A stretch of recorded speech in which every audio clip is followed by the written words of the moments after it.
ఇక్కడ కొన్ని కీలకమైన వార్తలు. టార్గెట్ బీఆర్ఎస్ ఎల్పీ, విలీనం చేసుకునేందుకు కాంగ్రెస్ ప్లాన్.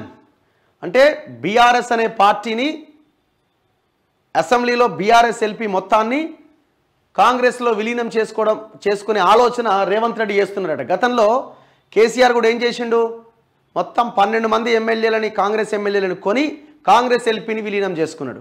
టీడీపీ ఎమ్మెల్యేలను కొని టీడీపీని విలీనం చేసుకున్నాడు. ఇప్పుడు ఈ ప్రభుత్వము, రేవంత్ రెడ్డి సర్కారు, ఇప్పుడు కేటీఆర్, హరీష్ రావు బెదిరిస్తున్నారు. మీరు ఉండరు, మీ ప్రభుత్వాన్ని కూల్చేస్తాం, కేసీఆర్ని మళ్ళీ ముఖ్యమంత్రిని చేస్తాం, 6 నెలల్లో ఎలక్షన్స్ వస్తాయి. సో వీటన్నింటిని దృష్టిలో పెట్టుకొని, ఒకటి. రెండోది, ఎంపీ ఎలక్షన్స్ తర్వాత ఈక్వేషన్ చాలా క్రిటికల్గా మారిన ఆశ్చర్యం లేదు. ఎందుకంటే రేపు ఎంపీ ఎలక్షన్స్లో బీజేపీకి 300-350 సీట్లు కనుక కేంద్రంలో వస్తే, ఇక్కడ కాంగ్రెస్ బీజేపీ చెరిసగం కనుక ఒకవేళ పంచుకునే సిచ్యువేషన్ వస్తే, ఇక్కడ ఉన్న కాంగ్రెస్ గవర్నమెంట్ అంత ఈజీగా ఉన్న 64 మందితో అడుగు ముందుకేసే అవకాశాలు చాలా తక్కువగా ఉంటాయి. మనం తమిళనాడు పాలిటిక్స్ చూసినాం, కర్ణాటక రాజకీయం చూసినాం, చాలా రాష్ట్రాల రాజకీయాలను కనుక మనం పరిశీలిస్తే, అందులో ఇప్పుడున్న కాంగ్రెస్ ఎమ్మెల్యేలు ఎవరైతే ఉన్నారో వాళ్ళ యొక్క ఆలోచనను మనం పరిగణలోకి తీసుకుంటే ఈక్వేషన్ ఎట్లాగైనా మారొచ్చు. ఎవరు ఏ పార్టీలోకైనా జంప్ అయి అమ్ముడు పోవడానికి రెడీగా ఉండొచ్చు, లేదు భయపెట్టి గుంజుకోవచ్చు. సో ఇవన్నింటినీ దృష్టిలో పెట్టుకొని పోస్ట్ ఎలక్షన్ ఈక్వేషన్ని, మాస్టర్ ప్లాన్ని రేవంత్ రెడ్డి ఇప్పటి నుంచే అమలు చేస్తున్నట్టు కనబడతా ఉన్నది. మీరు చూడండి, 17 ఎంపీ స్థానాల్లో 16 ఎంపీ స్థానాలు ఒకటి అసదుద్దీన్ ఓవైసీకి పోతే 16 మీదనే అన్ని పార్టీలు దృష్టి పెట్టినాయి. బీజేపీకి ఆల్రెడీ 4 ఉన్నాయి. ఈ 4ని 10 చేయాలన్న ఆలోచనతో వాళ్ళు పనిచేస్తూ ఉన్నారు. కాంగ్రెస్ కంటే బలంగా బీజేపీ ఎంపీ అభ్యర్థులు కొంత దూకుడుగా పనిచేస్తున్నట్టు మనకు కనబడతా ఉన్నది. ఇంకా వీళ్ళు గ్రౌండ్ వర్క్ని ఇంకా ప్రిపేర్ చేయలే, చాలా డిలే ఉంటుంది. లేదు, వాళ్ళు ఆల్రెడీ నాకు ఒక 2-3 వాళ్ళు వీళ్ళు కూడా చెప్తా ఉన్నారు, ఇట్లా బలంగా పనిచేస్తున్నారు, మాట్లాడుతూ ఉన్నామని. 1-2 ఎంపీ క్యాండిడేట్స్ కూడా ఫోన్ చేయడం జరిగింది. సో ఇట్లా వాళ్ళు ఈక్వేషన్ని చాలా బలంగా ముందుకు తీసుకెళ్లే ప్రయత్నం చేస్తున్నారు, గ్రౌండ్ ప్రిపేర్ చేసుకుంటున్నారు. అందులో ఇంకొక పాజిటివ్ ఈక్వేషన్ బీజేపీకి ఏంటంటే, కేంద్రంలో మళ్ళీ బీజేపీని అధికారంలోకి వచ్చే అవకాశం ఉంది అన్నది ప్రజల్లో చాలా బలంగా ఉన్నది.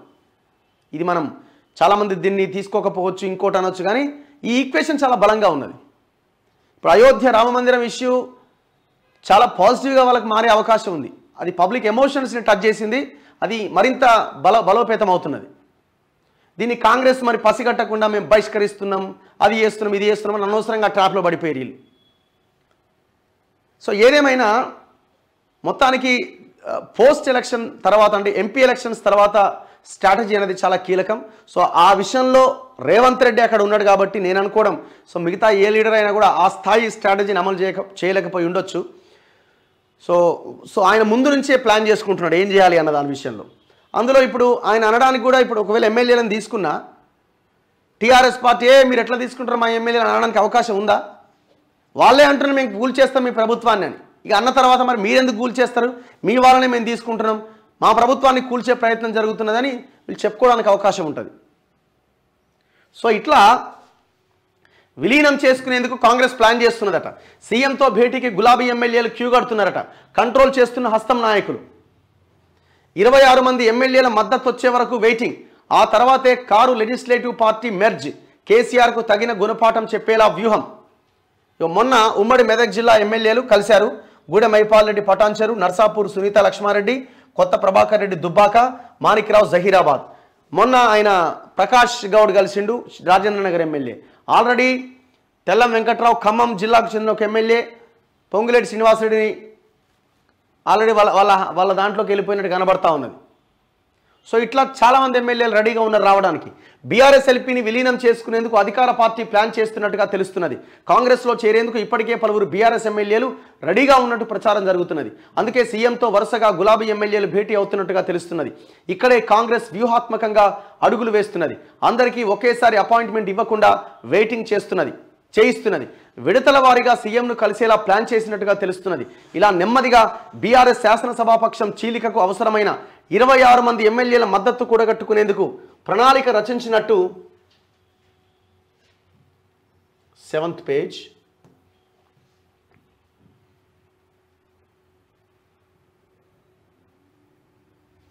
ప్రచారం జరుగుతున్నది. త్వరలో మరిన్ని భేటీలు ఉండే అవకాశం ఉందట. సీఎం హోదాలో తొలి విదేశీ పర్యటన ముగించుకొని హైదరాబాద్ చేరుకున్న రేవంత్ రెడ్డిని ఉమ్మడి మెదక్ జిల్లాకు చెందిన ఎమ్మెల్యేలు కలిశారు.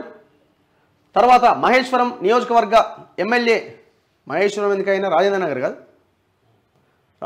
రాజేంద్ర నగర్ ఎమ్మెల్యే ప్రకాష్ గౌడ్ కూడా సీఎంతో భేటీ అయ్యారు. అభివృద్ధి పనుల కోసం ఈ సీఎంను కలిశామని ఎమ్మెల్యేలు చెబుతున్నా వీరంతా ఎప్పుడోకప్పుడు పార్టీ మారతారనే చర్చ జరుగుతున్నది. అయితే లోక్సభ ఎన్నికల్లోపు మరికొంతమంది బీఆర్ఎస్ ఎమ్మెల్యేలు సీఎం రేవంత్ రెడ్డిని కలిసేందుకు షెడ్యూల్ రెడీ అయినట్టు కాంగ్రెస్ వర్గాల్లో ప్రచారం ఉన్నది. బీఆర్ఎస్ పార్టీని రాజకీయంగా బలహీనపరిచేందుకు ఈ ప్రక్రియ నిరంతరం కొనసాగుతుందని, లోక్సభ ఎన్నికలు పూర్తయ్యే వరకు కంటిన్యూ అవుతుందని చెబుతున్నారు. బీఆర్ఎస్ చీలిక కోసం రాజ్యాంగం ప్రకారం ఒక పార్టీ సింబల్తో గెలిచి మరో పార్టీలోకి వెళ్తే పార్టీ ఫిరాయింపుల చట్టం ప్రకారం సదరు ఎమ్మెల్యేలపైన అనర్హత వేటు వేయొచ్చు. కానీ గెలిచిన ఎమ్మెల్యేల్లో 2/3 వంతు మంది ఎమ్మెల్యేలు పార్టీ మారితే అనర్హత వేటు పడదు. అంటే పార్టీని విలీనం చేసుకున్నట్టు అవుతుంది. అందుకే కేసీఆర్ లాస్ట్ ఎలక్షన్స్లో అదే ప్లాన్ చేసిండు. అంతకుముందు 2014 తర్వాత కొంతమందిని తీసుకున్న తర్వాత వీళ్ళు ఎందుకు రాజీనామాలు యాక్సెప్ట్ చేయట్లేదని పెద్ద దుమారం రేగింది. అది ప్రతిరోజు ఇష్యూ అవుతుంది. సో టోటల్ 2/3 మెజారిటీ ఎమ్మెల్యేలను కనుక తీసుకుంటే ఇక అది లీగల్ అయిపోతుంది, అడగడానికి కూడా అవకాశం ఉండదు అన్నది ప్రభుత్వం ప్లాన్. తామే అసలైన పార్టీ సభ్యులమని సామూహిక నిర్ణయం మేరకు ఇతర పార్టీలో చేరుతున్నట్టు తీర్మానం చేసి ఆ కాగితంపై సంతకాలు చేసి స్పీకర్కు అందజేయాల్సి ఉంటుంది. అప్పుడు చట్టపరంగా ఎలాంటి సమస్య రాదు. ప్రస్తుతం అసెంబ్లీలో బీఆర్ఎస్ పార్టీకి 39 మంది ఎమ్మెల్యేలు ఉన్నారు. ఇందులో ఇప్పటికే డజన్ మంది ఎమ్మెల్యేల మద్దతు వచ్చినట్టుగా తెలిసింది. చీలికకు కావలసిన 26 మంది ఎమ్మెల్యేలు మద్దతు త్వరలో పూర్తి చేస్తామని కాంగ్రెస్ వర్గాలు ధీమాగా చెబుతున్నాయి. అయితే రాజకీయ వ్యూహాల్లో భాగంగా గులాబీ ఎమ్మెల్యేలను దశల వారీగా అపాయింట్మెంట్ ఇచ్చేందుకు కాంగ్రెస్ ప్లాన్ చేసినట్టుగా తెలుస్తున్నది. ఎప్పుడు ఏ నియోజకవర్గం ఎమ్మెల్యే కలవాలో ఓ ప్లాన్ ప్రకారం ముందుకు వెళ్లేందుకు క్యాలెండర్ తయారు చేసుకున్నట్టు సీఎంకు సన్నిహితంగా ఉండే ఒక మంత్రి వెల్లడించారు. మైండ్ గేమ్లో కాంగ్రెస్ సక్సెస్.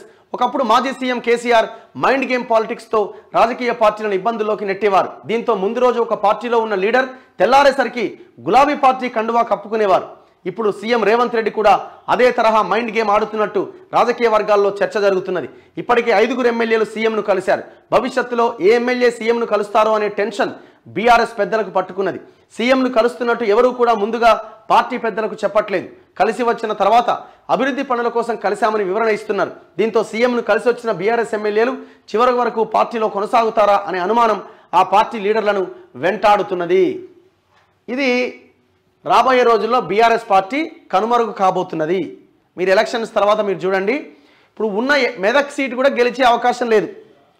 రీజన్ ఏంటంటే కేసీఆర్ డిసైడ్ అయిందట అక్కడ ఒంటేరు ప్రతాప్ రెడ్డిని నిలబెట్టాలి మెదక్ ఎంపీగా అని నడుస్తున్న నిన్నటి నుంచి డిస్కషన్. కేసీఆర్ పోటీ నుంచి తప్పుకున్నట్టుగా కనబడతా ఉన్నది. కవిత పోటీ చేద్దాం అనుకున్నది.